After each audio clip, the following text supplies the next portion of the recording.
Hello, everybody, and welcome to the show. It is Comics News today, and YouTube has decided once again to go ahead and mess with things. I do apologize for that for those who are watching this back, but it does happen from time to time. But anyway, this is Comics News today for October 21st, I do believe. And of course, this is our California show. Thank you guys for joining us. We do appreciate it, and just do us a favor, of course, hit that share button and let your family and friends and extended community know what's going on so they can come over here and be with us live. Now, keep in mind, we also have all those links down below. We'd love for you guys to check those out, particularly the one to Fanspeak over on Facebook. It's a great growing community, and go over there, enjoy it, and involve yourself as well. You could put reviews, you could put whatever you want, really. Just go over and have fun in that community. And I do appreciate all those people who are putting things in and being part of it. So thank you guys very much for that.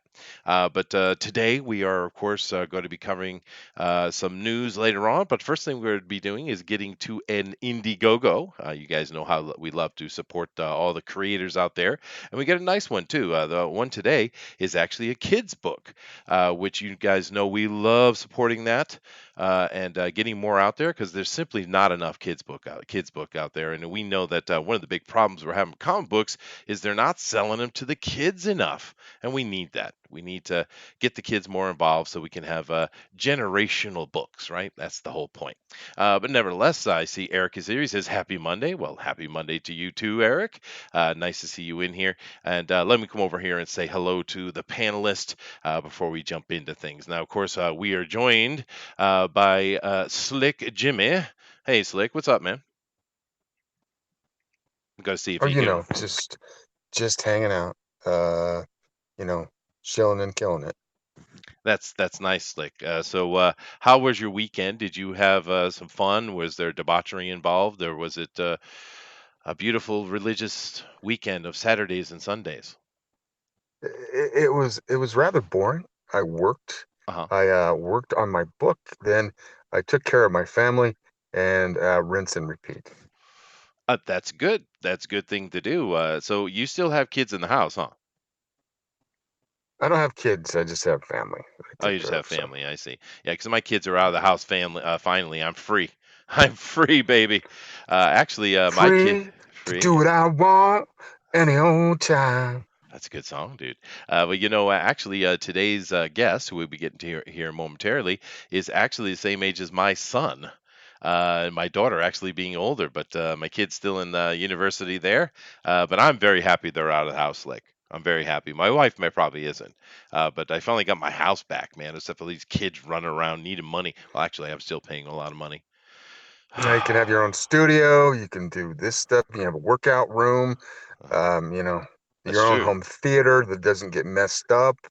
Yeah. Yeah, no, absolutely, dude. I turned their actual study room. I turned it into my little studio, and I have my because I paint miniatures as kind of a therapeutic type of brain numbing thing to do. But I do enjoy doing this. I got that all set up in there. I should actually move my because right now my setup here is, and if any of you guys watch the Pontificators, you know that I'm sitting in my kitchen.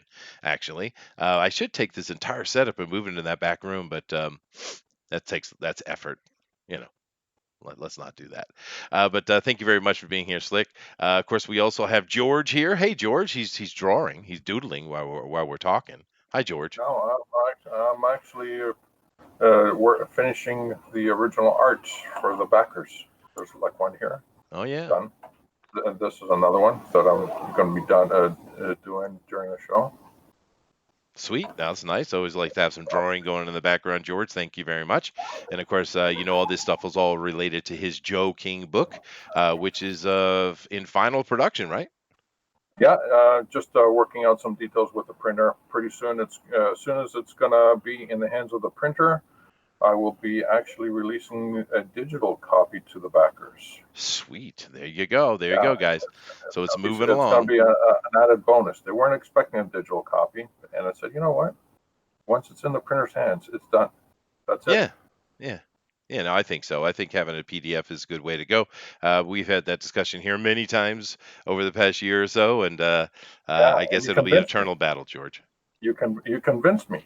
Oh, that's Now all I good. have to do is get $10 out of you, and so I can get a copy.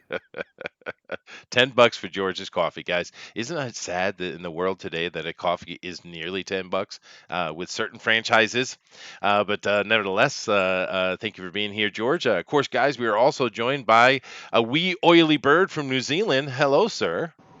Oh, look, I made it. Goodness me. I woke up, I got out of bed, and I made it for You today. did. You Wow. did. So your early morning of about 2 in the afternoon. Yeah. Tell me, did you do anything pervy today, or just kind of boring? No, Pervy, Chester, how dare you? I'm a good Christian boy that stays up all night playing Divinity. Yeah. Oh, great game, dude. Yeah. That's a great game. Yeah, it's good. Yeah. Yeah. Mm-hmm. Yes, Yeah, you're I'm a right, little. Nick. Yeah. It is Monday for you guys and Tuesday for me. I live in the future. Mm-hmm. That's We do. awesome. That's So why I'm boosted, bro. that's right. Well, we're both you and I are Yeah. both on Tuesday, and that's right because you're in the Yeah. New Zealand land. But In the future. yeah, in the future. Now, I do have a question coming up here soon, like next Yeah. week, I think, actually, Yeah. where the Americans, they got their daylight saving thing, and they shift their clock back and forth. Now, I know here in Japan we don't do that. What about you in New Zealand? You guys got that daylight savings or Yeah. what? Oh, you Yeah, do? we do all that nonsense. I don't know Oh, why, okay. but we do it. All right, so you're fine then. Your schedule. I'm going to have to adjust my entire schedule, Mm-hmm. which is weird because the clock falls back, but for me it actually moves forward. What is up with that? Yeah. It's weird. I don't get it. Yeah, I don't get Well, it just either. let them have it. It's math or something. I don't care enough to bloody fight it. I know, Booster. That's your problem, apathy. But of course, guys, we are Uh, also joined by the Dinale Llama himself. Hello, sir. Hello, I'm excited to talk about comic news or news in general and about this children's book, like you mentioned, Chester. There's not quite enough, and today is the 28th, so yay, the 1st of November is this Friday, which means October is over. Yeah, well, it does. And of course, we're coming up to Halloween this week. I got a lot of stuff for Halloween this week. I'm really, really busy with the school and stuff. But that's a conversation for another day, I suppose. But thank you for being here, Dinale. Star Storyteller is over here giving Booster a hard time, which is always good. Claps for Star Storyteller. Thank you. Very nice. Very nice. Yeah. But anyway, guys, let's come over here and say hello to our guest. Now, we have our guest here is Ryan Haack, and he's got a cute little project actually we're going to be showing off today. But of course, the first thing we want to do is say hello to him and get to know him a little bit. So welcome to Fanspeak, Ryan. How you doing? And then as soon as I call on him, he robots out and falls out. Isn't that the world? no. Isn't that the world Oh today? no. That's all right. We got this. We're Yeah, we got it. professionals. Let's try again. Let's try it again. I think I see his camera working again, so I'm going to try it. Here we go. Ryan, hi. Welcome to Fanspeak. Nope. Oh no, the robots killed him. Yeah. Oh. No. Oh. No. It's Dinale's fault. We always blame Dinale. Yeah. You're roboting out pretty hard, dude. For some reason, every time you speak, it just locks you brutal. out. Yeah, let's try it again. Pretend to be Ryan. Hello, I'm Ryan. I'm a nice boy. Hi, I'm I Ryan. How have you a project doing? to It's good. It's good What? to be here. Are we trying to guess? Is something in the I middle? gave him a cute little voice, and Slick Jimmy just made him sound like a barbarian. Well, he actually sounds like a normal guy. I know what you guys are on about. Go ahead, Ryan. Try again. Okay. Hello. Oh, yay! It's working. I'm sorry about that, guys. I don't know why that was happening. That's all right. Just make sure that you don't have anything else running on your computer, so that your broadband will be as fast as it can be. Nothing. Oh, nothing. Yeah. Stop playing I've got video nothing games. going on. Right, like yourself. Yeah, I don't know why that happened. But anyway, it always seems to happen with Google. And there he goes again. Yeah, no, he's not going to have a happy time today. But that's all right. Always you know what? seems to happen with goo, because that's what I got. Yeah. With goo. Yeah. I don't. Okay. Well, let's not pursue that, Slick. Let's leave that be. But you know what I'll do? I will go over and I will show his project, and if he can get a word in edgewise, we'll see if we can't get something that way. But it is a nice looking project. I'm so sorry about that, guys. Oh, that's okay. I'll forgive you. Yeah, and of course, I think one time. Yeah, I think your videos eating up the broadband. Yeah, Just use yeah, shut your camera off. See if that works. Okay, okay, that's possible. You're right. Yeah, just shut it off in the Hangouts. That might help you. But anyway, Okay, guys, that might help. it might. So we're looking at this book here. Now, this is BRIC-A-BRAC, which is an old word I haven't heard in a long time. It's a fantasy Christmas Yes. story. Nutcracker armies, good King Wenceslas, and Yuletide creatures wage war on planet Christmas. All right. All right. Sweet. And we got ourselves a very nice Santa Claus here, or Father that Christmas. art I is suppose. gorgeous. It is I pretty. love this art and coloring. Thank Who is you, your thank artist? you. Okay, so the guy, can you guys hear me? Yeah, we can hear. Yes. Yep. Okay, I think the video thing worked.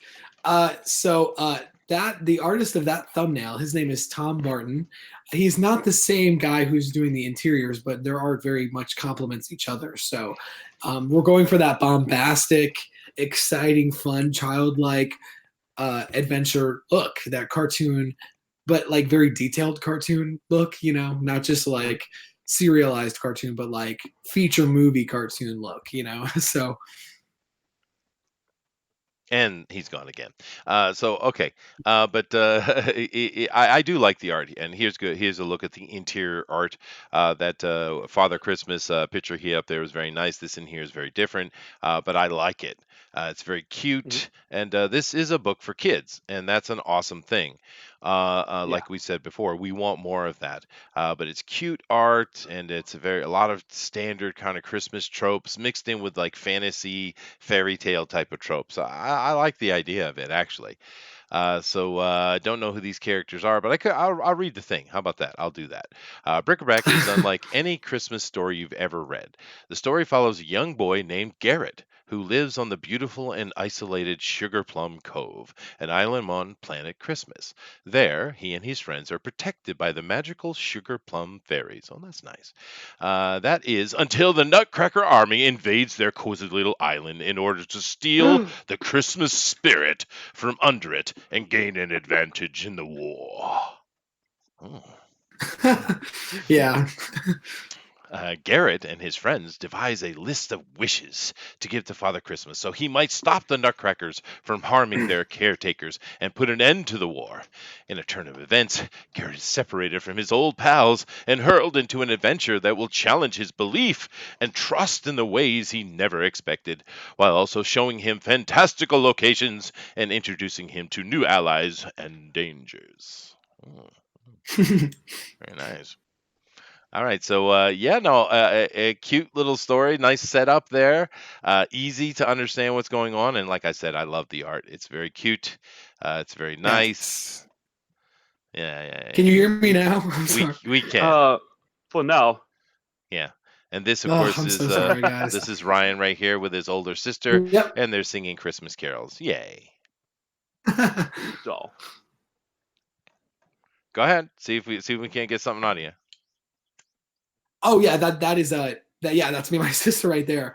Let me just say, I'm sorry about this whole thing, but yeah, just to give like a little pitch of the story, it is like Rudolph the Red-Nosed Reindeer plus Star Wars essentially.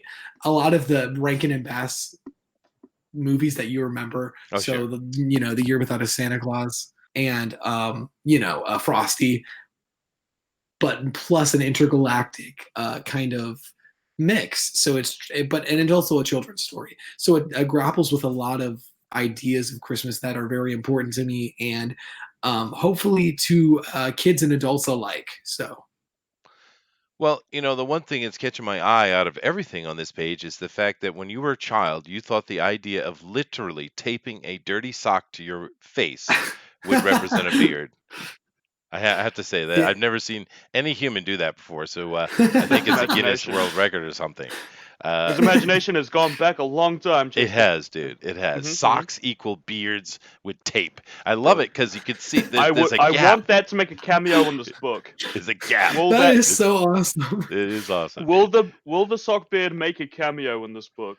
Yes. I mean, so there's a tier where you can, there's a tier where you can get all the previous rewards, basically all the rewards, and create your own characters. So that could happen. That could definitely happen.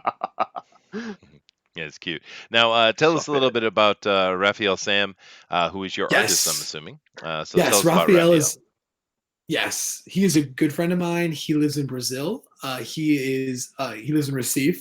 He speaks Portuguese, and he is a beast. Essentially, he's one of the best artists I've ever gotten to work with.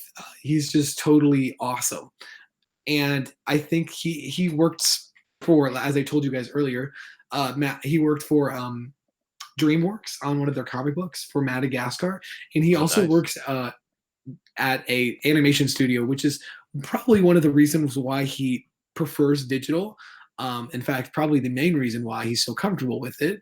But he is just so detailed, and this is the first artist I've ever used the Marvel method with, because he doesn't speak English incredibly well. He does speak it pretty well, but he does have to use translators. Mhm. So using Marvel method was a new challenge for me as a script writer, because you're giving the very basics, the bare necessities. But in that way, he was able to basically create things that I never even expected. Like just brand new details. And even I've been sitting with the artwork for a couple months now, and I'm still just noticing new details, just beautiful new details, and that just speaks to his brilliance. He's a genius. He's truly a genius. Well, Ryan, we've actually, over the time we've been doing the show, we've met a lot of people south of the border, great artists, mainly artists, actually. And we've met other people from Brazil, Costa Rica, Argentina. Yeah, there is a lot of good talent down there. There's a lot of talent in I Europe love as well. that shot of that nutcracker there. It is That is good. Yeah, awesome. And is yeah. that This halftone he's using? is it. What? Halftone. So a little dotted effects going across the characters, Yeah, like it to give it a is. This shading is this effect. is Tom. Yeah, Tom. He does use that, and actually, yeah, he does use that.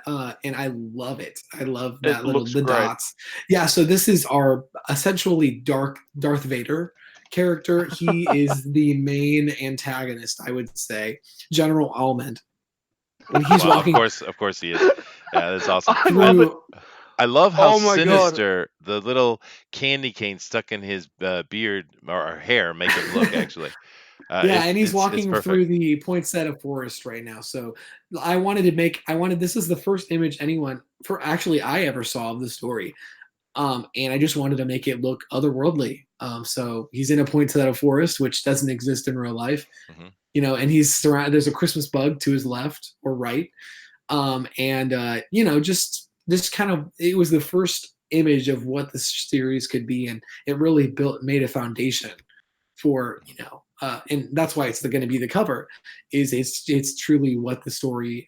It's about taking new elements and adding them onto things you've known. So obviously, Nutcrackers have always been, at least if you're taking Tchaikovsky's Nutcracker, the hero. But what happens when, or a guide? Like there's so many there's so many Nutcracker guides in these holiday specials. Maybe even in Rudolph or stuff like that, where they help the character reach a certain goal. But this is a Nutcracker that has no interest in helping Okay, yeah, other people. but I personally think the real mystery of this picture is how did the holly get into the poinsettia forest? That's my question. It just works in weird ways. This planet, It's there's some, maybe it's an invasive species. It's possible. that possible, yeah, possible. But we see some sketches here. We see some coloring effects. That's a cute character right there, and the chicken outfit reminds me of Yeah, Family Guy. that's the ghost of Christmas Present right there. Is it? And then That says a lot above about him our is world today. All right. What is it about him that makes him Ghost of Christmas Present? What's with well, the chicken we suit in wanted there? to we wanted to kind of take a different approach to all the ghosts. I mean, there's a character in the story, obviously, Good King Wenceslas, which we get into him a little later in his goals, and he is using the three ghosts to obtain knowledge about a certain thing he wants. It's kind of a spoiler, so we won't really get into it. Mhm. But they do make an appearance in the first part of this book, and basically, obviously, the future looks pretty. He looks kind of normal, like. Okay, that I could definitely identify that as like a Grim Reaper or the Ghost of Christmas Future, but the past and present look very different than what we've seen before. So the present the reason why he looks that way is, first off, we wanted to do something a little child friendly because, and second, because the Ghost of Christmas Present is definitely a jolly person and a really happy person, but also on the flip side, he's a total creep because he's the person who leads Scrooge to the Ghost of Christmas Future. And also, if depending on the version you're looking at of the Christmas Carol, there's a really creepy version in the 80s that I'm sure one of you have seen, where the Ghost of the Christmas Present takes off, like has these starving children underneath his robe, and it's like they're basically to show Scrooge, like, you hoarding all your money and you being so rude has starved a lot of people in the city, and he's just showing Scrooge the damage that he's done at being the person he is. Sure. So, whereas the Ghost of Christmas Present is the happiest ghost, he's also more terrifying than the Ghost of Christmas Future in a lot of ways. So that plays into this character a little bit. I get that his appearance looks really happy and we wanted to do something kind of like goofy, but he is not as it seems. So I see. But nothing, and I do emphasize nothing that you just explained tells us why he's wearing a chicken costume. we'll just have to get into that later. But That's what I'm most curious about, and his Yeah. little fanny pack as well. Yeah, a little fanny pack, yeah. Got the I love Nutcracker that Ghost here. of the Future. That design's cool as hell. And, like the It way is. he's I mean, the design's basic, really, but yeah, his I style, like how it's kind the of a style mix of how of, he's done it. Yeah, His it's kind of art a is mix so of cool. what's it? The ghost that comes to Scrooge at the beginning. I forget his name. He's not one of the three ghosts, but he is. Which know one what of I'm his talking past about. employees? Yeah. Yeah, telling him about the Yeah. ghosts that are gonna visit him, and he's got the chains and Marley, everything. Jacob Marley. Jacob Marley. Yeah. Marley, right? I- A mix because he has the the locks, and so we made a amalgam of and the Ghost of Christmas Future. Yeah, it looks cool, dude. So- Now, tell me about, is this a gingerbread guy that is melted? Please, or is this, what is this? It is. So this is Garrett. Garrett's our main character, who's the kid, Bob. He's a 10-year-old kid, and his goal is to end the war by giving Santa a list of wishes and his friends, and so Santa might, grant them, obviously. Interject, I see, yes. So Marie is a part of this rebellion who's fighting against the Nutcrackers and their mongering, as you will, and basically she is a gingerbread marshmallow mix. Like, she is a kind of a weird little fantastical. She's a commander in the rebellion, so she's a very capable person, and she is going to help Garrett find Father Christmas. And she's also edible. Okay, guys, this is not a good book for kids at all. This is a horror story. So, and of course, here's Garrett. No, I'm of course joking. Very standard type of cartoony animation here with a large head, small body. Yeah. Comes off. It's very cute. Now, Garrett is human, I'm guessing. Yeah, it's kind of like how Star Wars, this is where the Star Wars element comes in. It's kind of like where Star Wars has humans and they don't really explain the science of it. It's the same thing here. The same thing applies. All the children are human, but everybody else is larger than life. The adults are not human. Everybody else is, other than Father Christmas and Mrs. Claus, but everybody else is very, very exaggerated and different. So these what about the kids' parents? No, I understand what's going on, Booster. These children have been kidnapped and stolen by Father Christmas. They as you see at the beginning, the children live in the Sugar Plum Cove, which is where the Sugar Plum fairies basically mother them, essentially. It's insidious. They don't really they don't really have parents per se. Like, we don't go into that. I'm just playing. We might go into that, but in sequels, perhaps, like maybe Garrett needs to find his parents, or I don't know if we're going to do a sequel. We need to discuss the fascist undertones of Planet Christmas. Or are there potential elves? Where do you think Father Christmas gets all his elves? Oh no. Okay. The story's getting dark. It is, but no, actually, it's very cute, and it's a very standard thing to do. Actually, it's awesome. I love the dragon. who's got his little scarf on as if he needs it. Mhm. Yeah, it's adorable. It's awesome, yeah. But the art is wonderful, dude. And the story sounds interesting. It sounds fun, and it looks like they're going to vacuum up sugar plum fairies. That is. Yeah, man. The Nutcrackers, they are basically what they've found is a resource. Well, okay, let me just give you a backstory on the Nutcrackers. Obviously, Nutcrackers are made of wood, and as you can see on this page, their ships are made of wood, so they're not very technologically advanced. So where are they getting the weapons from? Well, basically, General Almond was contacted by space pirates. So this is where another Star Wars element comes in. And he said, well, we find your Christmas spirit. Christmas spirit is basically like vibranium underneath planet Christmas. And he says, we find it very valuable and we can make new technologies on our planet. So in trade of that, we're going to give you weapons so you can take over this planet. And so General Almond, being kind of a crazy guy, or at least on the verge of, because he used to be kind of normal, but things have gotten him to the position where he is to make crazy decisions when he has power. And so he says, of course I'm going to take your weapons and I'll give you all the Christmas spirit underneath this planet. It's not valuable to me. So it's free weapons. It's free. I can conquer this planet easily.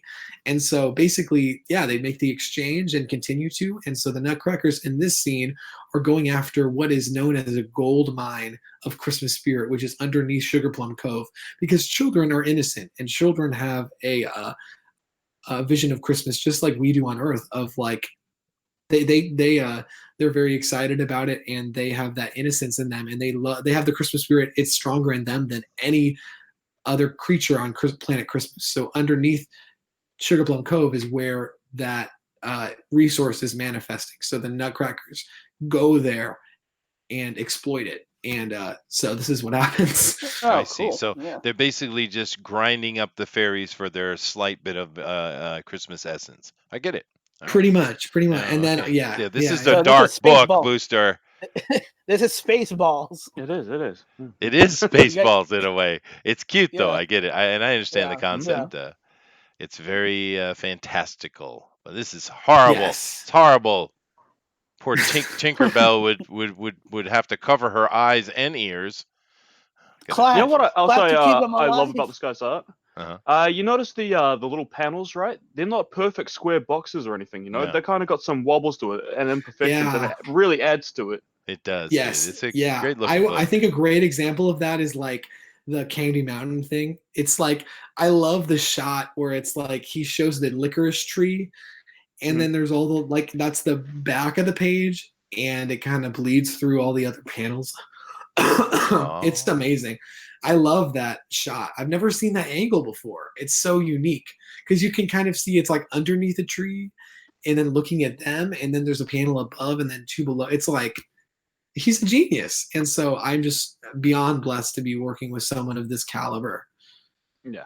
Which now, of course, this brings me to the question that I was going to ask at the beginning, and I think it's more apropos now, actually, by complete accident.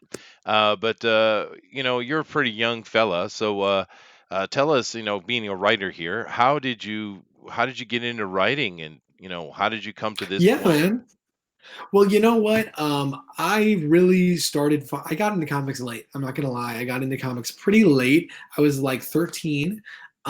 I don't know how it was recommended to me, but it was recommended to me to read Long Halloween and a lot of Batman stuff because I guess I just really dug those Batman movies, the Christian Bale stuff, and so I was like, well, I have to read. And then luckily at that point they were doing the New 52. And at DC, and so I just hopped on and really, really loved that content. I mean, there's some stuff in the New 52 that wasn't great, but also some really good jumping on points like Scott Snyder and Grant Morrison on Action Comics, and oh my goodness, like Peter Tomasi, and then Jeff Johns' Aquaman. I mean, there were some books that we do not appreciate that we should. I think the most underrated of the New 52 is the Earth 2 run by James Robinson. Oh yeah, I love that. But I had that book too. Crazy. And the art was by not Ivan Reis, but somebody else. That was, and you're making me feel bad by saying you got in late at 13. Here I am. I think I started reading comics 2014 when I was still in my 20s. Yeah. Yeah. Well, I mean, I have socks older than both of you, I- so I feel like such a fake geek girl. Oh my god. well, yeah. I mean, it's all relative. It's just like when you get into them, but when they hook you, there's no going back, and the hook is can't the most escape. important thing. Yeah. And so, yeah, man. So the beautiful thing about those trade paperbacks in the New 52, and they had script samples, and obviously I couldn't draw. So I was like, man, this is something I could really do. So I just kept writing scripts and really started trying to write, and I eventually got so frustrated with not having an artist that I commissioned one. And then, if you write a good story, have a good content, you can start collaborating with people who want to build their portfolio. And I've just been working on that ever since. So. Oh, that's awesome. And now, how did you end up finding this indie revival community that's over here? I mean, it's a pretty big community, but how did you stumble into it? By indie revival, do you mean just you guys, or IndieCom, or I mean, what exactly? IndieCom, I mean, the Comicsgate guys, I mean, the Team Oh, Comics okay. guys, I mean, everybody. There's a Well, whole bunch of yeah, people. man. So crowdfunding a year ago to me wasn't something that I really thought was tangible. I honestly was still trying to call editors, trying to call people at DC. I remember my freshman year of college literally calling Dan DiDio probably 5 times a day, calling Jeff Johns' office probably like 5 times a day. And one time I actually did get a hold of his agent, who said that I couldn't talk to Jeff Johns personally, and I would have to just work really hard to get into the industry. I don't really know. Her advice was not very strong. Called Jim Lee's office constantly, called a lot of DC editors who were like, oh, I have a meeting now. You really shouldn't be calling me on this line. How did you get this information?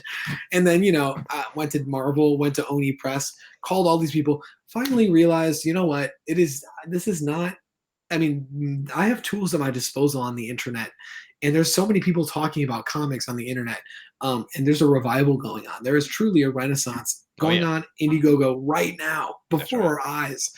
And I mean, it's difficult to crowdfund. It's not easy. It's going to take a pound of flesh. But if you would love comics a lot, that's not even a big deal. For as much as I care about this book, I could get hit by a train and get up and still tell it. I mean, I love it so much. And so, if you have that will and you have that drive, then you can do it. But you have to make sure you do. And crowdfunding, it pretty much is the only way you can get comic books out right now, unless you're willing to like lay out the dough on your own, and which is not very, I mean, you want to experience the story with other people. So that's why crowdfunding is exciting too. It's not just getting your book out, but it's generating fans. And there's so many great guys on YouTube now that talk about. I love the Billy Tucci show right now. What is crowdfunding comics? And then there's just a lot of people I really admired who then just jumped onto crowdfunding. That I just think it's such a cool, like Brightweiser and these people who have amazing work, and then they create goodness. Like that book is amazing looking, and it is truly a testament to independent art. And I think another thing about indie comics that works so well is there's evangelical parts of this book. There are parts about Christianity. There are parts about commercialized Christmas and the battle. I mean, it's about a battle on Christmas planet. It better be about you and me. So yes, of course it is. I don't know if I would be able to talk about the evangelical parts if I were to be publishing this in Image or publishing this in a different True. Like it. So the freedom of indie comics is also, I can make the decision. It's my say. So it was kind of a no-brainer, but I definitely would say that the indie community has drawn me to it and given me the confidence and really go forth and make it happen. Oh, that's good. And Billy Tucci in particular is built for YouTube because he never shuts up. Yeah. Oh, dude, So and he's got that great New York accent. Oh, It's yeah, he like you could does. listen to it for years. Yep, absolutely. Well, Booster, I think what I mainly have gotten out of all this is we have a dark, horrific Christmas story written by a stalker. Is that what I got? That's what For I the got. kids. Yeah, for the kids. Yeah, for the kids. No, but in reality, I love the look of this, dude. This it's got me beautiful. all giddy looking at the art and everything. I love the look of this, bro. Yeah, me Thank too. you, man. Thank you. Yeah, I man. I yeah. feel like a little child again. Oh Just God, looking I- at the you artwork. are a child. What are you on about? That is kind of my goal, you know. Don't It's judge just- me, Dad. Yeah, my goal is definitely to bring back that. Like the 10-year-old me was so obsessed with Christmas and really created this narrative in my mind. And so this is just I want to share it with everyone, and finally I have the faculty to do so. Well, all right. So now, guys, what we're going to do is we're going to switch over and talk about a little bit of news, and we'll come back at the end of the show and we'll take a look at this trailer, which I think is well placed. It's not the top; it's below, which is a good way to do that. And we'll take a look at the perks as well. So I'm going to transition over to that. Are you ready, Dinale? Yeah, I'm ready. He's ready. All right, here Ready. we go, guys. We're going. First bit of news we have is it's a little bit of sad news here. But where did the picture go? Damn it, this stupid video stuff they always put in. I don't need any of this crap. Stop it. This guy.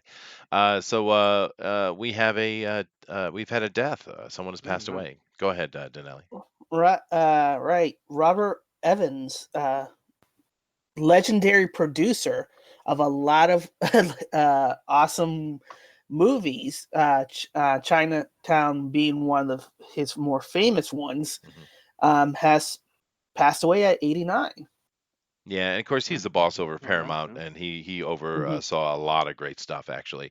But he passed at 89, so it's good to see people are dying a little older here in general. We've had a few shockers with people dying too young, but 89 is a good age. It's very respectable. But this guy was very influential. He did a lot of stuff. Right. And Rosemary Baby, Love Story, The Godfather. yeah, that's right. Just to name a few. Well, there's a lot. I mean, he overstood a lot of stuff over there at Paramount. Actually, he's one of those people you never really heard his name, but he's very important to a lot of your entertainment. It's one of those kind of guys. Right. So True Grit. yeah, no, the list is huge, dude. Yeah. So it's sad for his family, and of course, the condolences to his family. But I think this guy put together a a very strong memory of his life, and safe journeys, of course, for Robert Evans, and once again, condolences to his family. But anybody have any comments on this? All right. Yeah, I'm worried that we're gonna have to open up an obituary section for Fanspeak if we keep reporting on deaths. Jeez. Come on, we should show respect to the people in the industry, right? I think it's a good thing. Of course. Yeah. Especially people like this, who I think a lot of people don't really know who he is, because he's behind the scenes type of fella, and most people only know the actors that are up front, right? And of course, a lot of times the actor can make a movie, but in truth, the actor is kind of, in some ways, the least important thing of a movie. It's all the producers and editors and all those people behind the scenes that really make the movie a thing, right? And they don't get anywhere near the respect they should. But anyway, Robert. Just a thing about him. Robert Evans, among the Hollywood set, was kind of a legend because he was a real character. Most people don't know about it because he never got in front of the camera too much, but he had a certain look. He was fairly handsome.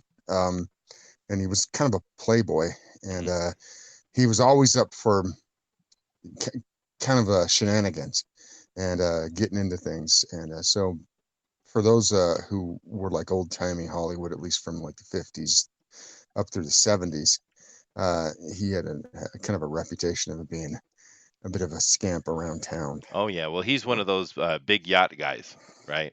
Yeah, that's exactly what it is. Yeah, but good for him, I guess. But that's Hollywood, and it is what they are. And now they complain about it. Me too. Oh goodness gracious.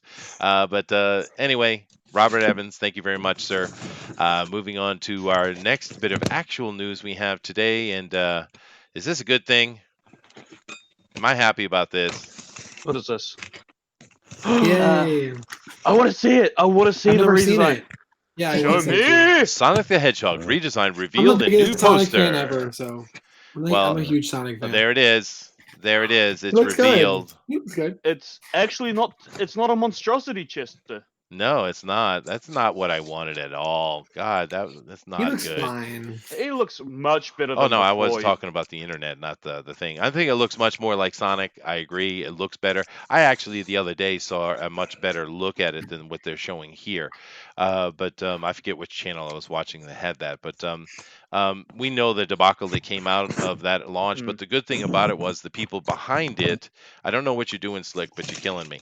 You're at this look, Jimmy? Yeah, he sounds like he's having a stroke or something. He's wrong. Do we have to call an ambulance? What the hell? Really? Yeah, What? dude. Yeah.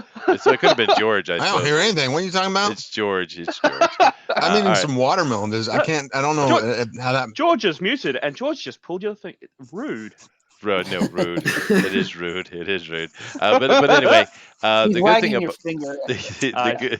the good thing about it is that the people, the makers of this movie listened to the fans and went and improved it. Yes. And you know it cost them money and of course time and delay in the movie. I and feel such. that itself is worth rewarding by giving them a pity watch. Yeah, I think so.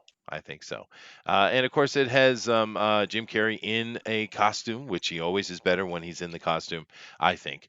But of course, he's become an insane person, it'll be but good. he could be cool. Yes. He does make good motivational speeches, though. I mean, Oh, does like he that. really? About how to Yeah. cause the death of your girlfriends and stuff like that? Is that his motivation? Oh yeah, maybe not about that, but Okay, maybe not Got about into that. that. But anyway, I'm a anyway, huge Sonic fan, so I'm really excited about the movie. But I mean, it'll be interesting. I mean, get Well, more people thinking about Sonic, maybe. there are a lot of This is Sonic the fans, kind of thing I actually. want to. This is the kind of thing I want to reward, Chester, is listening to the fans and going back and recreating things, right? Yep. If we can reward this kind of behavior, I hope that more studios will consider this kind of thing, right? Listening to the fans and what they want, and then we reward them with our money. If this gets them no money, right, they're going to be like, well, why the hell did we do all this work then? True. But wink, wink, Right. Marvel, But wink, you know- wink, Marvel. but you know what? Marvel. The abysmal design of the original Sonic may have been one of the greatest accidental advertisements of all time. True. Yeah. True. But it does look a lot I hope better. the soundtrack is good Yeah. Well, I hope because the I mean, movie Sonic games have amazing soundtracks. So if the soundtrack Yeah. is good, then I mean, I literally listen to Sonic soundtracks for running or writing or literally anything. So All right. Well, guys, we're going to go from this very, very positive news into something rather negative. I do apologize. Oh, what are you doing? What are you? I'm sorry. I couldn't help Right. it. Oh! From Bounty into Comics, Ewan McGregor describes Birds of Prey Black Mass as the villain for the type of Trump. Oh, Ewan, he just can't shut up, right? He keeps talking. Yeah. Well, I wonder how much dues he's got to pay for cheating on his wife. I mean, how much punishment do we have to take for his infidelity? I mean, really? no way, he did.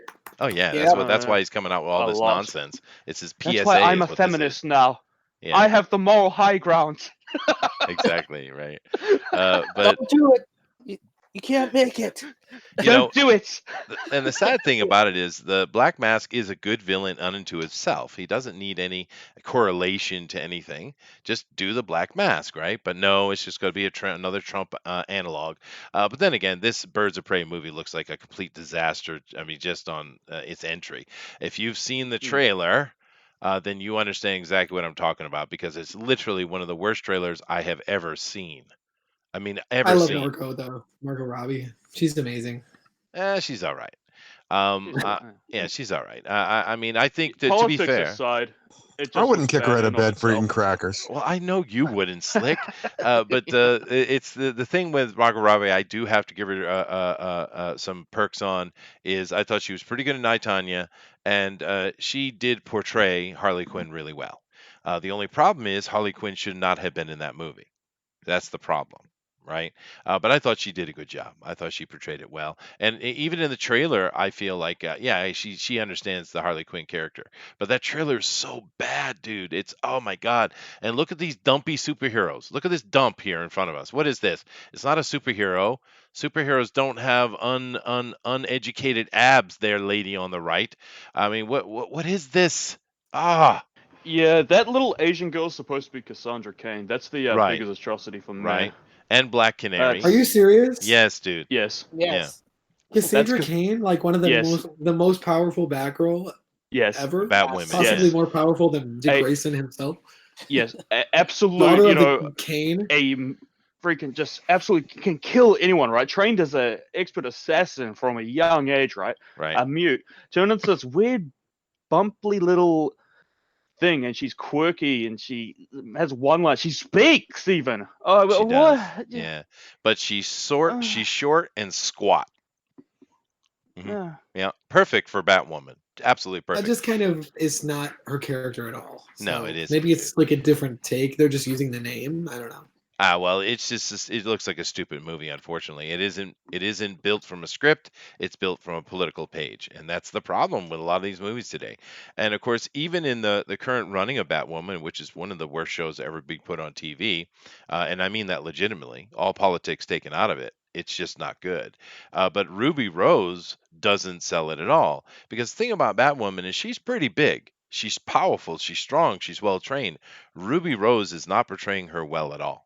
At all. And that, but even that, I can at least close my eyes and imagine it to be true. But this little short, fat Asian chick, nah, dude, nah, Yeah. nah. And you guys know I love Asian chicks. I'm all about the We do, the we yellow do. fever, dude. That's all. Oh, me, yeah. You love all the Asian time. chicks? I did not know I that. do. Right? Yeah.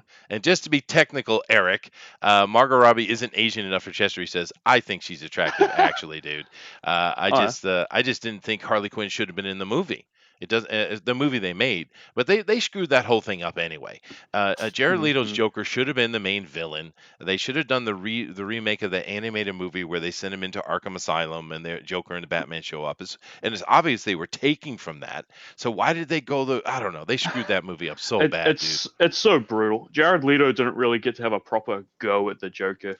Yeah, but because I feel like the guy is a very good actor, but his design for the Joker was weird. It seemed like in every shot he was in, he was trying too hard. It's a bit cringy. He was trying to method act the guy, and he pissed off his other actors with doing sending it. dead pigs and used condoms to his fellow actors. Yeah, that's because really that's good job. so the Yeah, Joker. it's so Joker. But you know I'm so Joker, you guys. I'm so random. It's ridiculous, dude. And the problem with it is that I feel that not to knock on Jared Leto because he's very upset about the success of Joaquin Phoenix, and they keep going on about how upset he is. But the thing is, I feel like he didn't even read the comics, dude. Because that's not Joker, that's some gang boss. So what the hell? You never read a Joker comic before? It was just another gangster character. I didn't care for that. Yeah, it was weird. Anyway, that had nothing to do with Birds of Prey, but my prediction is this movie will suck balls. I mean, I'm sure really Jared Leto sweaty, will be very dirty happy balls with too. his newfound cult. Jared Leto runs a cult now. That's a thing. Is it? Yeah. Well, he lives on an island with a cult of women. You know, it's really bad when you have who's the Guardians of the Galaxy guy? Chris Pratt? Pratt? No, the director guy who got in trouble. James Gunn. James Gunn, yeah. Now you're really, really bad when James Gunn won't work with you because he thinks you're a pedophile. That's pretty bad. It's really bad, and that's a true statement I just made. I did not make that up. That is real. Yep, that is real. Oh, I just joke about diddling them, but you actually diddle them, you monster. That's right. Yeah. No. Exactly. Yeah. Oh. So I mean, this is the world we live in. This is the world we live in. Jared Leto diddles kids, or is that just a rumor? It's a strong enough one that James Gunn believes it 100%. Is the Obi-Wan Kenobi movie still happening, or show? Or I think it will eventually. Yeah, I think it will. I love this Ewan McGregor revival. I mean, I get that he's kind of acting weird, but I still digged Christopher Robin a little. I mean, I like seeing him around again. Yeah. Oh, I love Ewan McGregor. He's a great actor. Yeah. I just wish he he'd shut his just needs damn to shut mouth. his mouth. We don't need Yeah. you. We don't need to be part of your punishment, brother. We really don't. Okay. Uh-huh, But anyway, moving on. That There's public flailing of it, I know it essentially. is, right? But I mean, we got a lot of conversation out of that article, though. Let's move on, though. Yeah. Right. Oh, what is this? Oh. Yeah. So from Empire, No Time to Die, we get an exclusive. Well, they get an exclusive image of seeing retired James Bond for the upcoming Bond film. It's not this one. You have to just scroll down. There you go. There you go. The exclusive image. He's he's he's wearing working on the rule. suspenders. What is this? A turn of the century Bond? What do we have? Time machines now? It's Victorian Bond. It's Mom. Victorian Bond. What the hell? Goodness gracious. Yeah, no, this movie, we'll see and see if it's any good, but it's getting a lot of bad press. I think it's gonna be worse than the last movie he did. Much You know, worse. we already had James Bond retiring and coming back. Was it just 2 movies ago? Anybody remember that? Yeah. Yeah, a little bit. Yeah. That was Skyfall. Yeah. You know, the only one I really like, I think he does a fine job, but the only one I really, really liked was Casino Royale. I love that. I thought that was a fun movie. But the other ones, they just seem too pretentious to me. It's almost as if they've lost the cheeky smile of James Bond, right? Because Bond's always had that little cheek to him, you know? And this is just too serious for Bond for me. But I'm not going to knock them. They're really well-made movies. Craig is a great actor. It was Austin Power that took away the cheekiness. Well, because that was over-the-top camp cheeky, right? I know. But that they made a conscious decision because of that. There's like saying, "Oh no, this bugger made it too cheeky that people won't." And then they had Pierce Brosnan. Denali, are you mocking my people right now? Are you doing whiteface right now? That's the second time he's tried an English accent, and it's about the worst I've ever heard. You're right, Booster. We can't let that stand, Denali. I do apologize, but you were called out, sir. Have to be punished for that. I'm sorry, Dinale. That's you already punished us with the Watchmen, and it destroyed the string. It did. Denali shut us down. Denali gives Dick Van Dyke a run for his money for British accent. Oh no! Oh goodness gracious! So what's happening with the James Bond movie? Is it still going to have that black woman lead thing going on? What's happening? Yeah, it's still going with her being 007. Yeah, no, yeah, it is what it is. But I don't really care. But I do have a couple people who agree with me. Tank Fair comes in here, and for some reason, he says that breaking news: Mike S. Miller and Elliot Fernandez announce a return to OGCG principles. I have no clue what that means. Margot Robbie is an agent. Oh, we already read that. What's this other thing? Tank says only Crom knows the riddle of steel. Well, Chester knows it as well. What do you know, Chester? I'm not telling you anything. You don't deserve it. What do you know? We need a new Conan movie. Oh, a good one. Yes, please. Got that. Yeah. Oh, goodness. Yes. You know, it's funny to me how big Jason Momoa is right now, even though he does stupid stuff too. He's another one of those, crazy. Isn't he going on about how we need to bloody eat the bugs? I don't know. He's lost his damn mind. He's become a hippie. But at least let's not forget he was in that Conan reboot. Never forget that, because that is one of the worst films ever made. Someone needs to be baseball batted. Harley Quinn is called. He's so lucky he's pretty. He is. That's true. Wayne, we know how you are about pretty boys. I don't know. I think my main comment on this before I move on is I don't care. I just don't care. Just don't care. Yeah. At all. Who cares?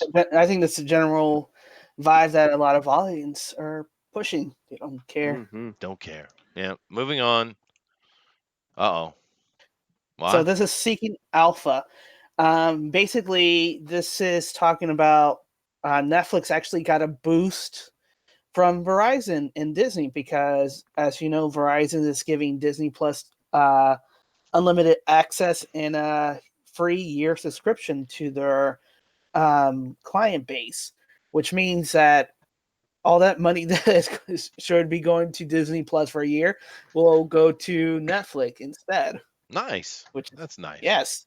So Netflix is really happy with that whole deal arrangement. Wow, that is cool. And we know there are several mergers going on right now that are going to be, and there's some I think in work behind the scenes that are going to affect the landscape quite a bit. But I have Oh to yeah. say, you guys know I knock on Netflix, and justly so, because of the crap they put out. But I saw a movie the other day that I have to mention, because the movie came on. I saw the initial credits. I was like, oh, okay, this looks like a teeny bopper movie. And then it said MTV Studios. I was like, oh my God. I almost shut it off. I almost shut it off. But I stuck through it. I watched the whole movie with my wife. It's called Eli, and it's not a bad little flick. It's not a great movie, but it's not bad. It's not B. It's not the normal crap we see at Netflix. It's not full of stupid stuff.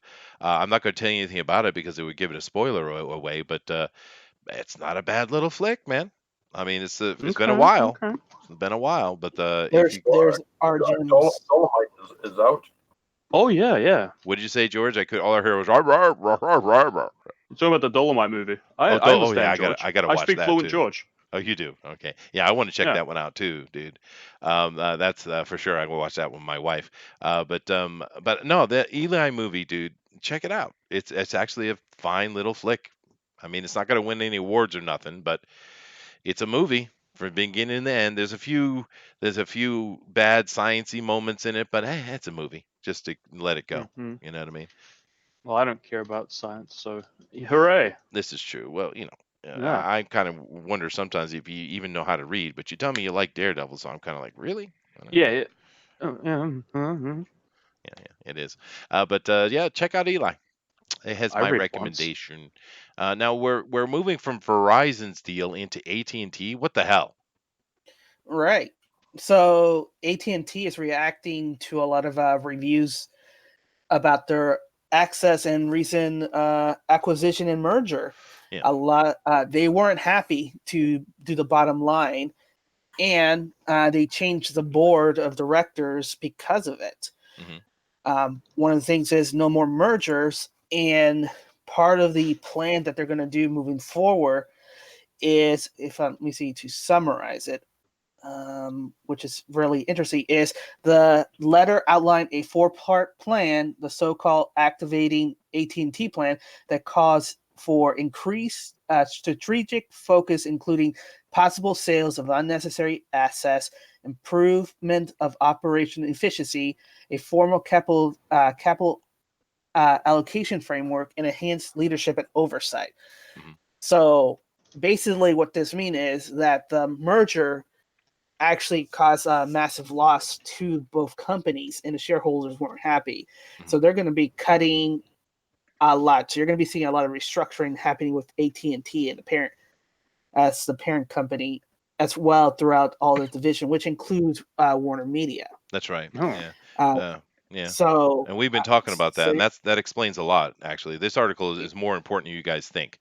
I know you think, what the hell is this in here for comics news? It actually applies greatly because we've been talking about how Warner Brothers has been slashing and cutting, and this explains a lot. It also shows another thing in this article, Dinale, that it looks like they're going to be putting a lot more focus on HBO Max as well. correct, because they're losing subscribers from DirecTV, and that's part of the profit loss that they were reporting on. So the HBO Max is actually going to be more focused, more so than ever, because of the loss of DirecTVs, and a lot of people are switching over from satellite to cable to online streaming, and that's where they're hoping to pick up the base. Yeah.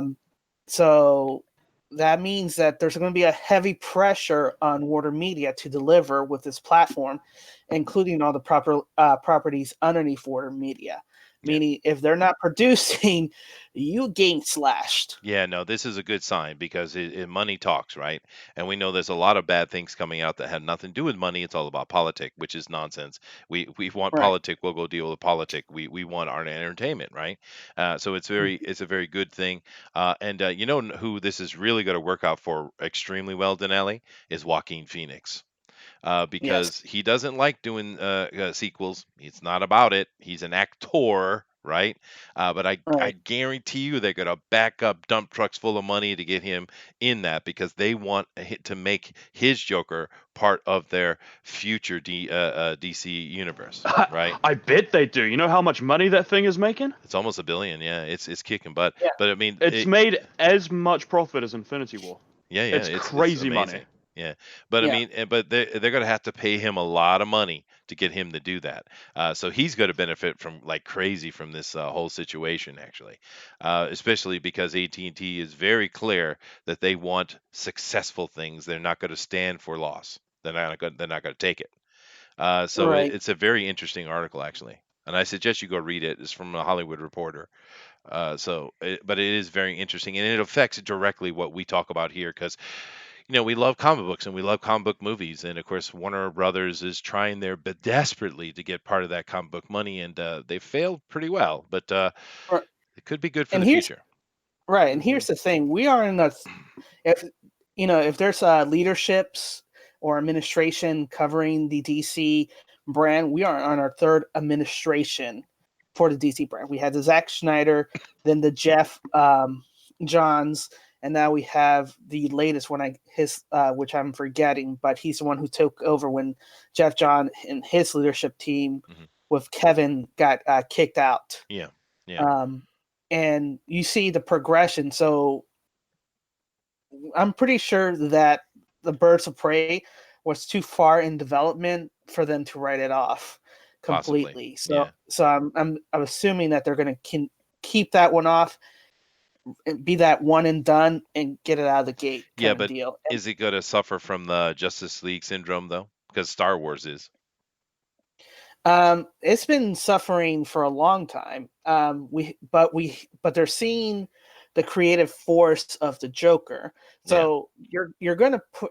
Here's the thing that a lot of studios don't get: why the Joker is so successful. It's not just the story, because if you watch the story and everything in the movie, it's not it's not a great story. No, it's good. It's the content. It's a good story. It's not a great story, and it's the context behind it that it made it so relevant in today's culture.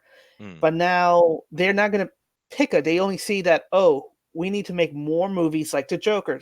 This is the same issue that happened with Man of Steel and the first Justice League, because they saw Batman trilogy with Nolan. It's like, oh, they want hyper realistic, grim dark. When a lot of people heard that, they said, no, don't do grim dark for Superman. You don't understand. Right. That doesn't work for every character. And here's going to be the same issue. They're going to try to do the same craziness moving forward. And that's the greatest fear coming to us. But again, they're going to also be under the pressure saying, if you're not producing, you're going to be out. So I wouldn't be surprised as more movie fails, you're going to see a lot of turnover or restructuring or handing off until they get that thing right. Yeah, possibly, and because the Birds of Prey does look pretty horrible, but Right. it could be. I think this is a good thing going forward. Let me come over here and check the chat real quick.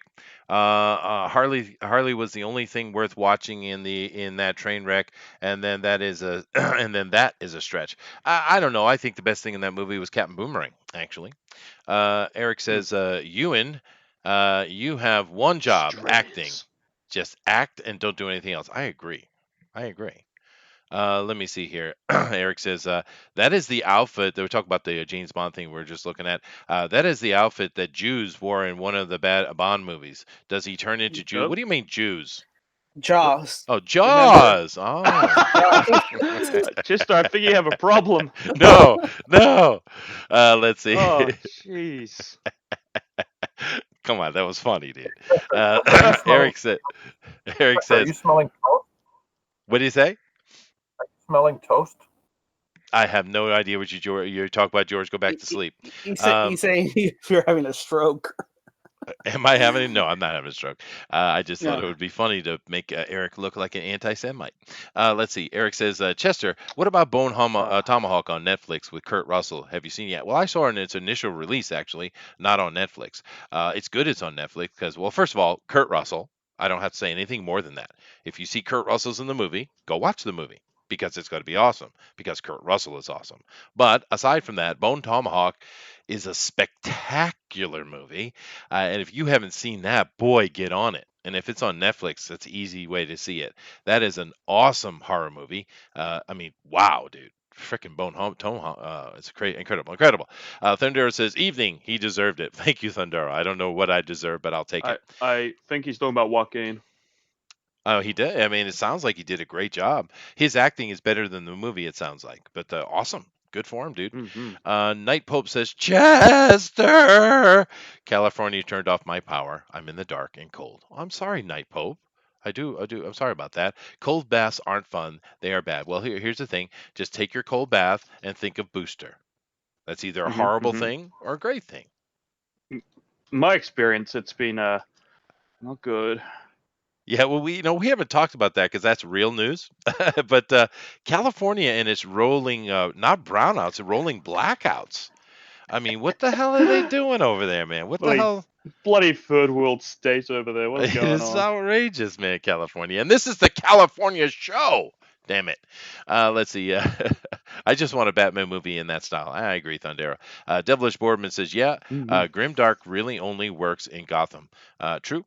Birds of Prey is B tier. Well, we have no clue, but that trailer, oh my God. Anyway, Thundera says, I want to see Batman literally torturing clowns.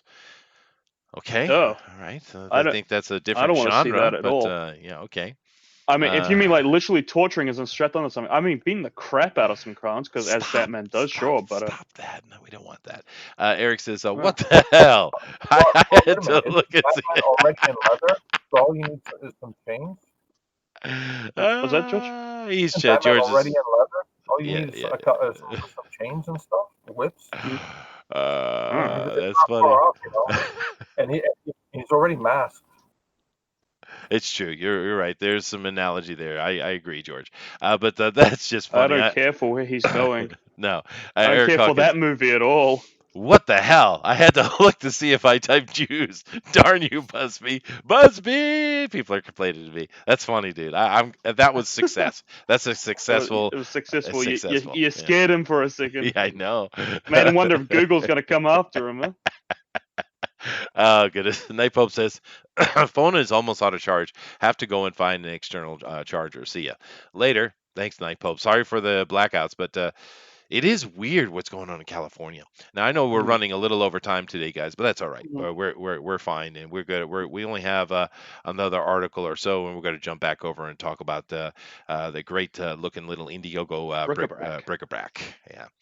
So let me come over here to our next article. Uh-oh. I don't need that. I don't need this. What is this? What is this nonsense? All right. So CW is going full steam ahead with a new Superman and Lois TV series. So, yay. You got your a reboot of Smallville. Yahoo! Somebody save me. Oh, whatever. No. Goodness gracious. Save me from the pain. Let's see. This is going to be starring Supergirl's Tyler Hoechlin and Elizabeth. What name is that? I don't like that name. Get a real name, Tyler. Yeah, get a cool name like Hawk. I guess it's got a great name. It's Ryan Haack, man. That's cool, dude. Yeah. My name is Busby. It's horrible. Yeah, that's sad. It's lame. It's lame. Sounds like a nerd. It does. Let me click on this. I don't even know who this person is. Makes you want to bully him. Yeah, I'll bring it. I'm not gonna, but... All right, so he's a buff beefcake with some abs. All right. He does all right for himself. He's pretty. He's not a bad-looking fella. And worst-looking Superman I've ever seen. Who's this chick here? Hold on a second. It's not helping me. I want to... She looks like helping me. She looks like your aunt at the Thanksgiving dinner who's displeased with you. Yeah, I don't know about that. That's not a good Lois choice. I mean, I can buy him. He looks a little bit like Roth, right? The guy Superman Returns. He's very boyish. He looks a bit more like Superboy than Superman to me, you know. I think that was the goal though in the Supergirl, right? But yeah, she looks way too to undermine old. Superman. I don't know if it was directly thought that way. I just thought they wanted to have a younger set when things were happening early, I think. Mhm. Maybe. I mean, that show is full of politics, so it could have been, I suppose. That's not what's by. I think he's fine. But she looks way older than him, and no, that's not a good choice at all. No. She's going, yes, Superman. You're So what looking is this? good. It's He's like, going, ah, I need an adult. well, yeah, but it looks like Superman Cougar edition. Lois Lane wants some of that Super Blue Boy, Oh, but I'll yeah, take she care was of you, she was Clark. part of Yeah. that NBC TV show Grimm. If you Oh yeah, Bas- I remember that was a yeah. good show. I liked that show for a while. yeah, Yeah. yeah. I don't know. It just she doesn't work though. I mean, it might be kind of the Brie Larson effect. I mean, we know Brie just turned 30, but she looks 40 something, right? Well, And she's Yeah. 38. oh, she is 38. This woman? All right. Yeah. Oh, Okay. that And he's explains it. and he's 32. So Yeah, but there he you go. looks a lot younger though. Yeah. But Yeah. whatever. I don't know. He You looks like a can't little really judge. boy. Well, you can't judge it until you see it though. It might be great. I want but, to pinch his cheeks. It's a weird choice for sure. And last article before we jump back here. What's this? Actual comic news. Yeah. What? Yeah, Batman and Dylan Dog title to kick off series of DC Italian comic crossovers. Claps. Dylan Yeah. Dog? I love Dylan Yeah. Dog, dude. Dylan Dog's awesome. I love Dylan Dog. I love the Dresden Files. I love that kind of stuff. And Dylan Dog, of course, is from Italy. That came over. I read it forever ago. There's a movie done by Roth, the Superman Returns guy we were just talking about, which I loved it. Yeah, I like Dylan Dog a lot. I'm happy to see this dude. Man, Huh. Yeah, I don't know anything Looks about good. it, but Yeah. it looks cool. I'm just He does look And- cool. I have More no problem Europeans. with any Italians doing Yeah.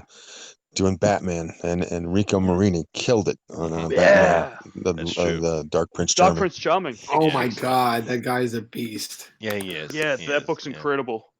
I mean, But he's he- a literal beast. Yeah, and here is a good little cover right here as well. Here's the one we just saw up top. Yeah, I think this is a fun crossover, and and some of the funnest things we've seen come out of DC for in the past years is actually the crossover stuff that they've done with their superheroes and the Warner Brothers Looney Tune characters. I mean, that Batman and Elmer Fudd was awesome, dude. That was That's spectacular. classic, man. Yeah, that was. It's one of the best noir things done in years. I mean, yeah. even with the tongue in cheek, And that was Tom King too. And that was Tom King. And that was Yeah. Tom King when he could be fun. Oh my god. Yeah, well, Tom King Actually- is having an emotional, distraught moment in his life, and we have to pay for it. It's all right. He also, I thought the one, like, back to Tom King though, yeah, like that Elmer Fudd story reminded me of that one Swamp Thing he did with Batman Winter too. Special? That was a Oh, Yeah, Oh, that Winter was great. Special. Yeah, that was wonderful. no, yeah. not the Winter Special. It was a Batman and Swamp Thing kind of team up, not team Yeah, up. They were pissed at each other. Yeah. What Batman's pissed at everybody. No, the thing, Tom King. I think one of the things Tom King frustrates us more than some of the other guys because some of the other guys, frickin' Bendis, they're always on an agenda. They're always have an agenda to what they're doing, right? Now, sometimes that agenda works out Bendis. well for the book. Well, sometimes it does when it's appropriate. But someone like Bendis is a horrible person to put into certain comics. Say, fricking Superman. He's the worst person to choose for that. But Tom Bendis. King is disappointing because we know how good a writer he is. He's very good, and this He crap should have he's been been good for putting out, Batman. he should have been. But it's crap, dude. It's pure crap, and Yeah. it's all because Yeah. of this frickin' Didio and his crap. Well, Anyway, here's the problem with Tom King and a bunch of these people is editorial does not do their job that's true. and say, no, do not do this. You need to cut this down. This needs to be done a different way. Artists, you need to stop doing nine panel banal pedantic spreads. Get some dynamicism, put it in here. But editorial is lazy now. They don't give a shit. You know the other thing. I think one of the things that really hurt Rebirth, it was kind of a good short-term thing, but really hurt them in the long run, is when they started making their main titles come out once every 2 weeks instead of monthly. That I think that has been brutal on the artists. Yeah, I agree. Yeah. I don't think. I mean, they're trying to make more money by doubling up, but all they do is make crap. They do. Yeah. But the good thing is we have a Batman Dylan Dog crossover, which brought us to the conversation because of the Elmer Fudd, that great Elmer Fudd book, and others too. It wasn't just that. Those Looney Tune mix-ups are really smart and they're very clever. But this is cool, and it's nice for me because we got Dylan looks here right really in the cool. center with a big face next to the Batman, and of course on the other side we have his buddy Groucho, who is a Groucho Marx impersonator actually in the story. So it's nice that it has that little adding in there for those of us who know the book. But I think it's cool, dude. I'm looking forward More to it. Europeans How on long- Batman. Happy Have I they am. already have they already created it, or are they gonna like allow it, time to come out? That was the nice thing about Enrico Marini's 2 volumes, and then he did a full volume. Is it took him a full year to create that piece Right. of art, and they didn't push him, to finish it like immediately. And so what do you get? You get this beautiful thing. And the same thing I think Sean Gordon Murphy has been allowed. Gordon Murphy has been allowed the latitude to create at his pace, and what you get is beautiful crafted art. Yeah. Well, It's also helped that it's the same guy writing and doing the art for a story, man. If you can get a guy who can do both, keep him. well, that's true. Well, I yeah. mean, But to answer your question they're real quick, doing it. Slick, just to Sorry, answer your man. question, no, just to answer it. The issue 0, which is Joker and Zabraza, is coming out November at the end of this year. So a month or two, and then fall of next year we're getting more. It sounds like, but just go ahead. Well, I mean, like, how they do things in Europe with the albums, right? Yeah. They're much more like owner created, and they are contracted by, or they get a deal with a company, and then they are allowed to create these volumes that when they're done, it's something you literally can put on a shelf, or like on a coffee table, and it, and depending on what the subject matter is, and people can sit there and look at it at their leisure. Whereas comic books are a little bit more, they're ephemeral in the sense that they're not the type of book that you would sit out in front of people. It's more something you collect for yourself. And I like when I got my hands on Enrico Marini, I keep talking about him, but the same thing goes for Joe Benitez with Lady Mechanica. His hardbacks are just gorgeous pieces of art, and the same kind of feeling. Well, Europe Anyway, has got I some got off on a great. tangent. Well, no, you're right though. Europe has got some great things going on in comics right now, dude. Great, they're doing better than most of the stuff coming out of America, actually. And Japan does the same thing, by the way. It's a lot of owner-operated stuff over here, and if they become big enough, then they can get into the big leagues and really start getting printed in shonen and other things like that. But it is a very similar style here. But of course, America is just absolutely controlled by a monopoly. But anyway, that's another conversation. But I think this is cool. I'm looking forward to whether November or December the first one comes out, and I'm going to read it because I love me some Dylan Dog. And if you guys haven't checked it out, It looks please good. do. Yeah. I mean, it's a really good, I think, modernization of those old gumshoe detective stories like Mike Hamer and stuff like that. But it's done a lot of fun. with a lot of fun with a fantasy edition out on top of it. But anyway, that's our news for today. So what we're going to do is come back over and finish up the show as we always do over here with the Indiegogo creator. And of course, the first thing we're going to do before we look at the perks for BRIC-A-BRAC here, number 1, a fantasy Christmas story. We're going to take a look at this trailer, which he did put below, which is smart. So kudos already. But am I going to like this trailer, Ryan? It's candid, so it's nothing amazing.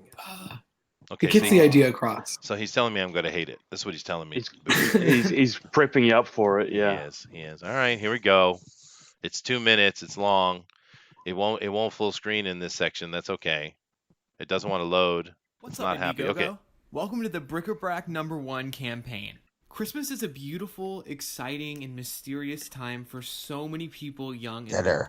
For those who truly believe in its magic, Christmas can be a transformative and enlightening experience. But what if that all changed? What if Christmas was at war with itself? Uh-oh. Enter the world of BRIC-A-BRAC. Uh-oh. BRIC-A-BRAC is the story of Planet Christmas, a war-torn world that was once sublime, now a battleground. What happened to this beautiful world? What resources caused the Nutcrackers, Good King Wenceslas, and the creatures of Christmasville to forget all the magic? Oh, no. And does our main character, Garrett, even have a chance of making it all right and getting his list of wishes to Father Christmas in time? Hey guys, my name is Ryan Haack, and I'm the creator of BRIC-A-BRAC. This is the most personal story I've ever written in my life. It's about my love for Christmas, my obsession with Christmas. And, you know, if I could pitch it to you guys in one sentence, it's Star Wars meets Rudolph the Red-Nosed Reindeer. Yes, so it's like Lucasfilm and Rankin and Bass. If they made something together, this would be that intergalactic, but yet very grounded and magical story. The art is done by my really good friend. Okay. The first part I liked. The second part where you're talking, I don't like. What I would do is take that first part and put the music you're playing here over the top of the first part and then cut out the rest of it. Oh, yeah, that was actually my Indiegogo version or my Kickstarter version. But yeah, we just kind of decided to make a very simple, candid video. Yeah, I see. And another suggestion, when you're 21 years old, you should never use the phrase best in my life, most in my life, because you haven't had a life yet. Oof. Yeah, I understand that, but this is it. Yeah, I mean, I understand that, but I'm not really sure. It's the truth right now. That's okay. Don't listen to him. He's just a bitter old man. He's jealous of your youth. Damn it! He wants to steal it for himself. Damn it! I mean, I don't really take the videos that seriously. That's why I decided to put it below. Dude, I'm just busting your chops, man. It's okay. Relax. I'm just playing around with you. Listen to challenge Chester. Yeah, no, I think, but my suggestion for the trailer is true though. Short is better than long, and I would put whatever you want to say within that minute and a half with the music over the top in the back, because having showing the art and talking with the music, it's perfect. Yeah, it'll be perfect. Yeah, so but that's I'm being honest with that. So just adjust the minute and a half of what you want to say. Make sure it fits in a minute and a half. Use the great art you got, and use the fun music. I think it'll be fine. But the good thing is you put it down below, and that's where it should be. It shouldn't be sitting up here top like that, unless it's just a stellar thing. A lot of people make. A lot of people make it. So that good on you for that. Another really good point. It's good to have a banner right up top. Yep. And that's an awesome banner of Santa. It gets right to the point. We know exactly what's going on just with Santa. That's right. Yeah, no, it's true. And the page overall looks good. It's laid out well. It gives us the information. It's succinct. Great art. It's a good page, dude. And we come up here to your first thing. You have a featured, which we always suggest. So good on you for that. Usually the featured is one of the more expensive ones, but you've gone here with I think the basic one. This is the standard book. I think the featured one should be the best deal. That's what I think the featured should be. Yeah, I agree. Yeah. But it doesn't matter. You have one. So this is $12, I think. Yes. Tell us about it. So it's very vanilla. Physical book, digital, name in the page. And of course with stretch goals, there is a community emphasis. I think that stretch goals definitely get more people into the book, and it allows people to have more of I would say it's a community effort. So ultimately, the more you give, the more you get, and so that's kind of like, I hope that we can eventually unlock a bookmark for every backer, and then sorry, I have a sore throat. It's probably because I've been doing so many interviews. Actually, I think it is. But that's good. Get push, baby. Yeah. But also, if we pass 7,000, not only do you get, if you go over this, there's a tier, the Lost Christmas Eve, and then every tier above it gets the Santa print. But we're gonna give every backer a print of Good King Wenceslas by Tom, which is a character that's never been seen before. So it's just going to be kind of really cool to have that happen. And I'm sorry about this. And again, though, just total emphasis on community working together. will make all these rewards cooler. And I've heard people say, if it's only 30 pages, what's like the work? What's the worth of it? And it's not like enough. Sorry, let me just cough off. Get Yeah, out. you go ahead and do that. But Sorry, you're all good, mate. But so yes, someone told me that the 30 pages is not enough. And I was like, well, that's kind of true. So let's really make it worth their value. I mean, like, this is the highest pedigree. This is like a book of truly high pedigree, so it's definitely worth someone's I don't know. I just think that I want to make it a huge value is what the Sure. truth. And you're actually one of your stretch goals is actually adding pages. So it is a bit small, but then again, the price represents it. So it's fine. And just keep in mind with the stretch goals, if hopefully you will meet some of these stretch goals by the end of the project. But even if you don't worry about it. You have to make your name first, and eventually, when it become big enough name and people start jumping on your book when they see it, then stretch goals become actually very important. So it's good Yeah. that you're already starting with it. I think it's a good thing. Yeah. No, I mean, why not? I mean, it adds Yeah. excitement, and it does add excitement. It adds a dynamic, and it makes people feel like they're together in it, and that's the most important thing to make backers feel. Absolutely. So we have a Lost Christmas Eve here for $30. What are they getting here?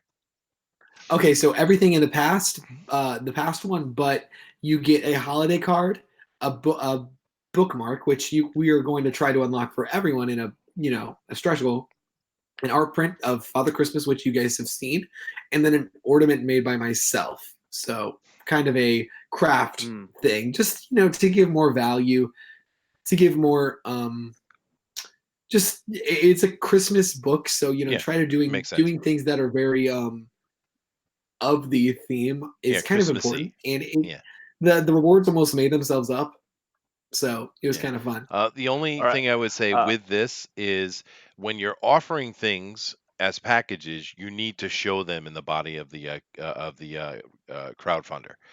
So we'll definitely be curious as to how the ornament looks. But have you do you know how many ornaments going to make? Because are you going to limit it or not? Because one idea is that you should probably limit those to how many you think you can physically make. Otherwise, if this like somehow blew up and you don't want to be making 10,000 ornaments, right? I mean, they're really nothing crazy. They're nothing amazing. I mean, the holiday cards, the print is going to also be made. I mean, I hope I've showed people. I mean, I've explained that what the art print is. I've revealed it to backers, and the bookmark is going to be very similar with the same cover art. The ornament and the holiday card are just novelty. Essentially, the real purpose of this tier is the bookmark and the art print. I just want to give people more value and make them feel like I really appreciate their contribution. So sure. Yeah, we're just telling you, you really should have a representation of it in the body of the crowdfunder. It's just better for you. Quick question before I move down here to other perks. You are not including shipping. People are paying for their shipping, right? That is true. Good. That is absolutely true. I mean, with my last one, there were some issues with shipping. Oh yeah. I asked a little bit too little, and that definitely puts you underestimate it because there's no real science. We're starting. I mean, crowdfunding is definitely a new concept to a lot of people, and we're not. There's no science. There's no math to what I'm really trying to say is that when you create shipping, you have no idea where people are going to back your book, where they're from. And I think it's a little unfair. You should be able to change shipping prices, even if people have been backing your book. But at the same time, it's just how it is. So you have to be really prepared. You have to be very safe with what you do, and give it the worst case scenario. And it's just there's no calculator for what the possibility of what could happen. That's right. No, and shipping is a major I had people issue. backing. People backing from Portugal, and one book costs $50 to ship. And if that book gets lost, now Ryan, hold on a second. George is going to yell at you because you made a faux pas. I'm going to yell. I am, because there is a. Just call your post office and ask them about the weightage and where the numbers change. There is a formula. There's an exacting formula for shipping. Yeah. But now saying that's I'm sorry, but that's just not not doing it right. Okay, well, I'm going to side with Ryan here, George, because I think what he's trying to say, George, is that shipping, particularly international shipping, can change on a whim, because it does, George. International shipping can be adjusted in your Indiegogo, and you can adjust it for if there's somebody who's shipping overseas. Not if the Indiegogo is finished and you're delivering things 3 or 4 or 6 months later, and the prices have gone up 20%. That's what he's talking about, George. The numbers are not gonna jump 20%. George, that happened to me actually. I'm going to be honest. I put it in for my shipping for $10, which is a little bit under, and then as I checked, wait, just let me finish. Okay, sure. And then this year, because everything finished up in 2018, it bumped up about $12, and I was like, what? And so now I'm, I have to make up the difference. Yeah. Okay. I made a mistake. I didn't make a cushion. And so the advice that's being given to this young man is probably, that he needs to do that. But it isn't always certain or set. And I'm no idiot. I just made a miscalculation. Understood. But what I'm hearing is that your calculation was trying to be very close to the number that's existing. The problem is that no one actually says, okay, you know what? What is international shipping right now? It's $25. Okay, great. I'll bump this up to $35. That's international shipping. $35. Anything that weighs over 500 grams is $35. And if you're lucky and you're going to certain places internationally, it's going to be about $27. Okay. I'm talking about Canadian dollars. American dollars is quite a bit less. Well, currently for me, what I've been checking for Canadian is about $18. So yeah, it's expensive. I don't want to get into. I don't want to get into a shipping conversation, George. All right, we're sitting here covering the book. Done. All right, we're done. All right, now underneath the tree for $40. Tell us about this one.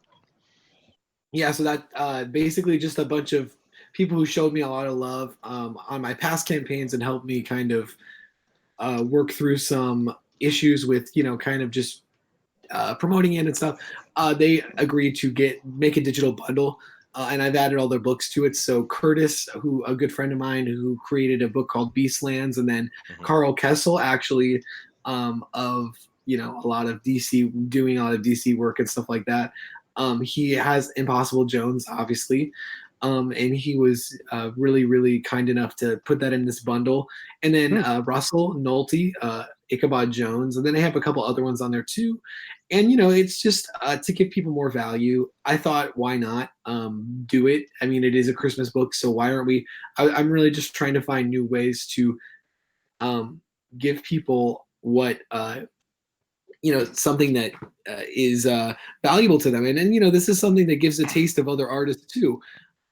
So someone gave me the idea of it, and I needed a perk that was a little bit more expensive, kind of in a good range, like $40. I might take it off by the time the campaign ends, but it's just something cool to have. I think it sounds fun. Be good to check out other people's work. Why not? Yeah. And then we have the Tchaikovsky's Revenge. What? Yeah, this is a beast of a perk right here. This is where you can basically get a sketch from Raphael himself, and then all previous rewards. So this is a hugely awesome perk right here. It might even want to be your featured. But I just feel like I did have it as my featured at once, but I think it turns a lot of people off. As you guys probably know, I am younger, so a lot of my friends who want to back the campaign would be turned off by something like that. I see. I don't know. It is difficult when you are not surrounded. Yeah, I mean, I get that. I don't know. I've found that I had it up for like 5 days and no one got the perk. So I felt that maybe if I just keep the very, very basic one up there, it'll work. But I might change it back as the campaign ends. You Yeah, never but also keep in mind the age thing is not a crack, dude, because you've already got yourself organized. You're already motivated and moving forward with some really good know. artists, and you got a great looking project, and you're only 21. That means there's so much more ahead for you. It's not a bad thing at all. And you've done so much Right, more of right. your life than me. Yeah. Well, Booster, eight-year-olds are more accomplished than you are, but that's a whole nother conversation. Yeah. That's true. That's true. And then we got our So big. one thing I'm wondering then, Yeah. if I may, it says you got 11 days left. Are you able to extend that by 30 more days? I think so, yeah. But we're at 50%, so I do think we're gonna hit it. I mean, I definitely think we're gonna hit this one. It's not too much to ask. It won't hurt to do a extension, I think. And if you but hit, I of think course, we it'll will. go I in think we demand. will. Yeah. I think we will hit it, but we are going to do an extension though, even if we hit our Good, good, goal. good. Look, All right. Well, I awesome. want you to go in demand or have an extension, so I'll be able to afford it in the future. Okay? Yeah, All there right. you When go. you Yeah. yeah. We have our last perk here, which is $95, and you get to be kind of in the book. You create your own character creation, which you do have 2 people have already claimed that. There's 6 more to claim, and of course, this is a little bit dangerous because some people like Booster exist, and yeah, I might ask you to put Ezra Miller in your book somewhere, and that Ezra. that will put the value of the book right down. It would. Yeah. So tell us about Oh my this gosh. specifically. This is just out of kind of that fantasy element that I wanted to build up. Very important, I think. Definitely trying to add as many characters to make the book look like a living, breathing sci-fi fantasy mesh, and just wanted to bring the community into it. And kind of, there's a bunch of scenes where they're in Christmasville where I thought right it would here. be really cool to have.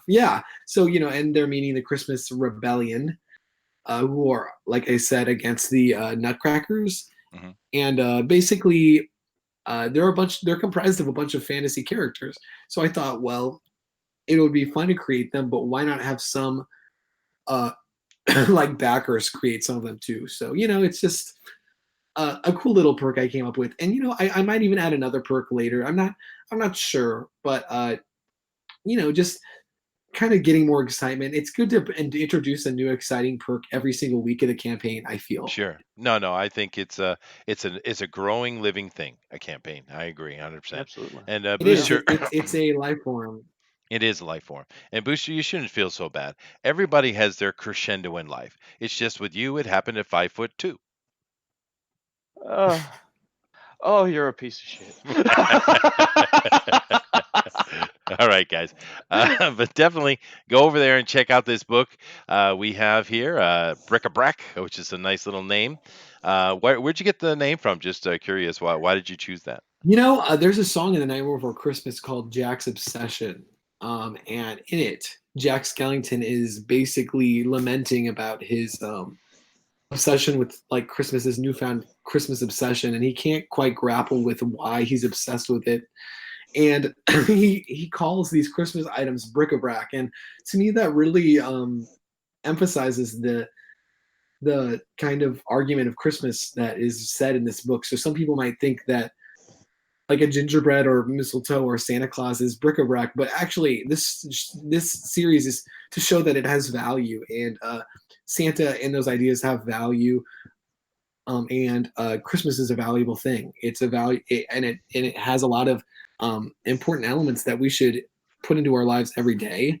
So it's just basically, it is kind of a stretch, but I love the sound of it at first, and I also think that it speaks to that value system of Christmas that maybe I might be the only person who finds the meaning in the title, but I still love it. So I think it's a cool name, actually. And of course, you guys can find that link right here in the chat. Definitely go check it out. And as we always say, guys, even if you don't back it yourself, definitely share it out. The more people who get eyes on it, the better. Okay. It's a fun looking project. It's cute. It's for kids as well, which is awesome. like, this is great art, guys, and a fun looking story. So definitely go over and be part of that. Now, keep in mind as I come back over to the other side here that we have a week full of stuff ahead of us. And of course, tomorrow we do have our continued ballad of Corny Tip and his various other fellows as they try to figure out what's going on in the Moonshay Isles of Faerun and our D&D game. Of course, Slick here is part of that, and Slick almost got the entire party killed last time. That was a really good job. Yeah, I was trying really hard and it didn't work out. I'm sorry. Oh, No. next time. Yeah, really close, actually. The only thing that saved his character is he's immune to fire. Otherwise, you were dead for sure. Yeah. But anyway, guys, thank you very much, Ryan, for being in here. Guys, definitely check that project out. Yeah. And thank you to all the panelists that have been here as well, and all you guys in the chat. Of course, we love you guys. Thank you for coming on and sharing your time with us. Kisses and Deep love. hugs and kisses. Absolutely. Deep love. and No, kisses. no, Booster. Bad Booster. Kisses. I got a newspaper and it's rolled up, buddy. All right, guys. Thank you very much. And of course, as you guys know, it is time for me to bring it over to Dinale so he can take us out of here. All right. Well, thank you everybody for this extended comics news today, California time at 9 p.m. Eastern. Follow us tomorrow with Bugsberry Basement and the Moon Shale campaign. That wasn't even join close, us. but it's all right. Go ahead. That's all right. Join us for our other shows and our Halloween special this Thursday because it'll be Halloween. Yeah. We'll sure to have some amazing, fun videos and stuff happening. Yes, stuff. Yeah. But as always, your perception shapes your reality, so always make it a good one. Namaste. Namaste. Little Girl Lethal and Indiegogo. Go get it. Go check it out. Nice plug. Nice plug. All right, guys. Well done. Later. Aloha.